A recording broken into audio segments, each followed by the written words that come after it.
जब हम मंत्र जप या कुछ करने बैठते हैं अच्छा तो लगता है, पर मन फिर कुछ बुरी बुरी चीजें भी सोचने लग जाता है, उसका क्या करें? भाई थोड़ा सा मन में प्रेम लाओ, थोड़ा सा। ये लड़का लड़की वाला नहीं कह रही हूं, वो प्रेम होता भी नहीं है, वो सिर्फ फिजिकल अट्रैक्शन होता है, इससे ज्यादा कुछ नहीं होता। उसको अच्छे अच्छे नाम दे देते हैं, तू मेरी जान है, तू मेरा दिल है, तू मेरा जिगर है, तो मैं देखता हूं तो मेरा सूरज निकलता है। झूठ झूठ, बिल्कुल गप। फिजिकल अट्रैक्शन है। इसीलिए एक ही टाइम पर 4-4 गर्लफ्रेंड्स बॉयफ्रेंड्स चल रहे होते। एक से टूट गई, चल कोई नहीं तू है, वो गया, चल कोई नहीं तू है। लोग बड़े प्रैक्टिकल हो गए, यूज एंड थ्रो, जैसे नैपकिन। ऐसे लोगों ने रिश्ते बना लिए, यूज एंड थ्रो। प्रेम व्रेम कुछ नहीं है। प्रेम वो है जो तुम्हें ऊंचा उठाए। प्रेम वो है जो तुम्हें बुद्धिमान और शुद्ध हृदय और सात्विकी बनाए। वो सिवाय परमात्मा प्रेम के और कोई हो नहीं सकता। और अजब गजब बात यह है कि जिसको मैं परमात्मा कह रही हूं वो किसी एक जगह में नहीं रहता है, मेरे ही भीतर, मुझी में है।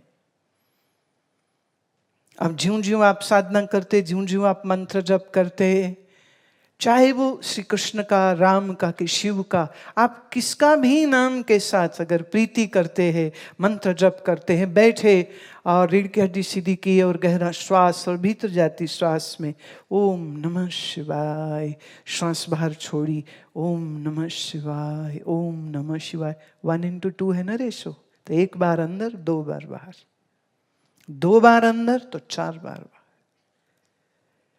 और इस पर आप काम करना, तुम्हारा श्वास इतना गहरा और लंबा हो जाए कि एक पूरी गायत्री तुम एक श्वास में कर जाओ। ओम नमः शिवाय तो सिर्फ 3 शब्द है, गायत्री में 24। कितना गहरा श्वास! और इतना लंबा श्वास अगर आपने कर लिया तो बेटे आपका मन, आपका हाथ बांधा गुलाम हो जाएगा। आपकी आज्ञा में मन चलेगा, मन से कभी परेशानी नहीं होगी। जितना जितना मन शांत होगा उतना उतना प्रभु से प्रीति और बढ़ जाती है। और जितना प्रेम, प्रेम वो जादू है जो तुम्हें निखार देता है, सुंदर बना देता है,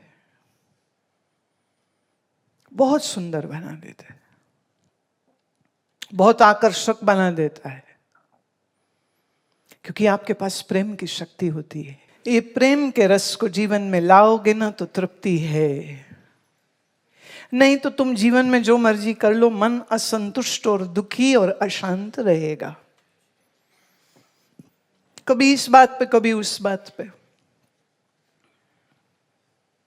आप जो सोच सकते हो ना आपके स्वप्न में कि ये होगा तो मजा आएगा, और वो सब हो जाए तो पता चलता है कि अरे जो सोच रहे थे वो तो नहीं हुआ। यहां भी आश्रम में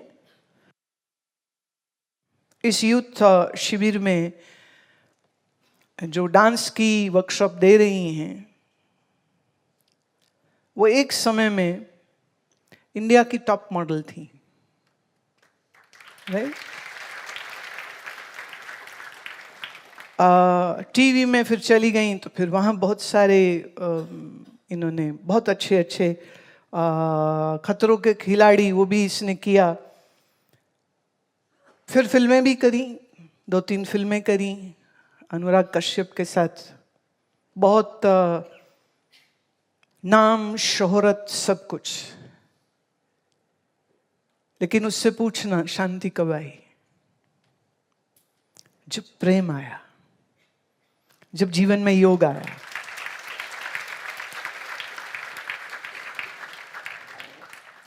अपने उस कैरियर के एक्सपीरियंसेस लेते हुए, अच्छा बुरा देखते हुए, फिर एक दिन ये एक समझ आ जाती कि यहाँ रखा कुछ नहीं है। फिर कई वर्ष से जो मेरे से संपर्क था, वो जो बीज हमने डाला, वो बीज फिर अंकुरित हो गया। अब आनंद कहाँ? तो जो ये प्रेम है ना, जीवन में संतोष ये लेके देता है तुमको। तृप्ति, संतुष्टि, stability, all comes only when this pure love takes an avatar in your heart. If you haven't experienced that pure love and the grace which the Master gives to you, if that is not there, then you will remain dissatisfied and discontented. You might be doing great things in your life, but the truth is, the true contentment and satiety comes to you only when you experience this divine love. This devotion, this love. And your yogic practices makes your mind so strong and so stable that in the most worst and adverse situations of your life, you will be still calm and collected.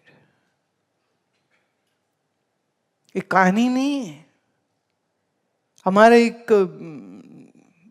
शिष्य है, उसके साथ यह हुआ, किसी girlfriend के साथ था, वो अच्छा रिश्ता था, फिर वो कहे शादी करो, और वो बोले अभी शादी नहीं करनी, और फिर घर वाले वो कुछ जाति पाति भी मानते थे, उसने मना कर दिया। लड़की ने रेप का चार्ज लगवा दिया, वो अरेस्ट हो गया, वो जेल में पहुंच गया। पहले तो रोया घबराया कि ये क्या हुआ मेरे साथ, और फिर वहीं जेल में अंडर ट्रायल होते हुए उसने अपनी साधना को रिज्यूम कर दिया, और फिर वहीं जेल से मुझे चिट्ठी लिखी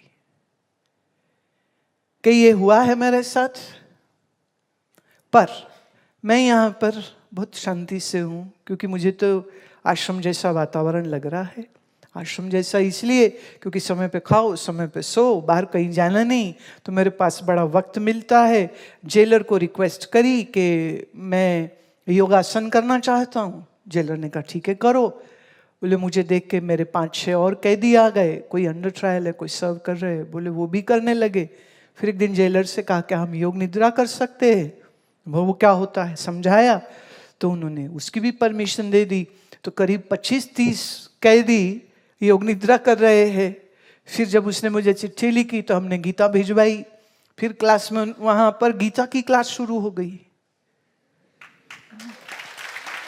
है कहां पर? कहां पर? जेल में, तिहाड़ जेल में।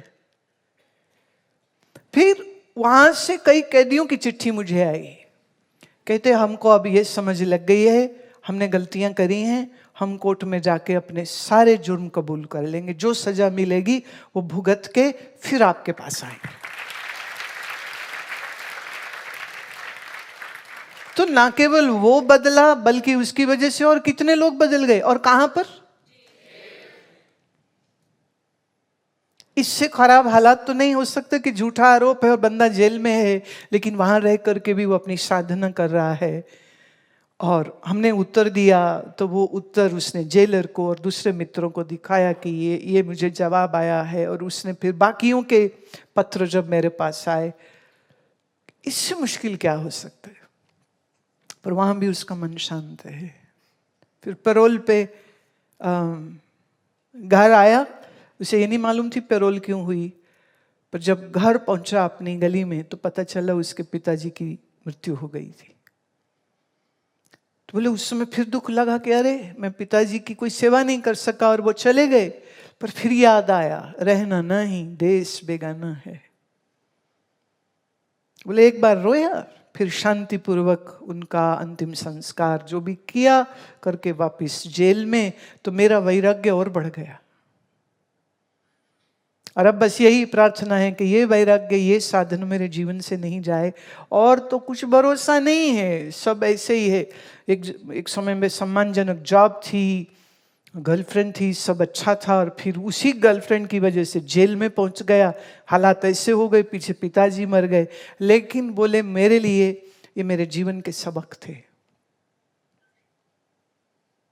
वहीं रह के वो उसने शायद कुछ पेपर्स क्लियर कर लिए हैं, और आई थिंक सो, जहाँ तक मुझे थोड़ी सी खबर आई है, वो अब CISF में भर्ती हो गया है, उसको वहाँ जॉब मिल गई।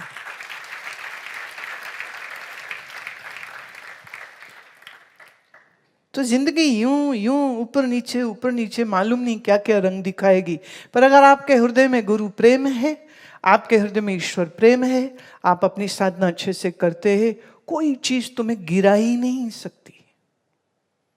सो ताकतवर बनो। कैसे? साधना से।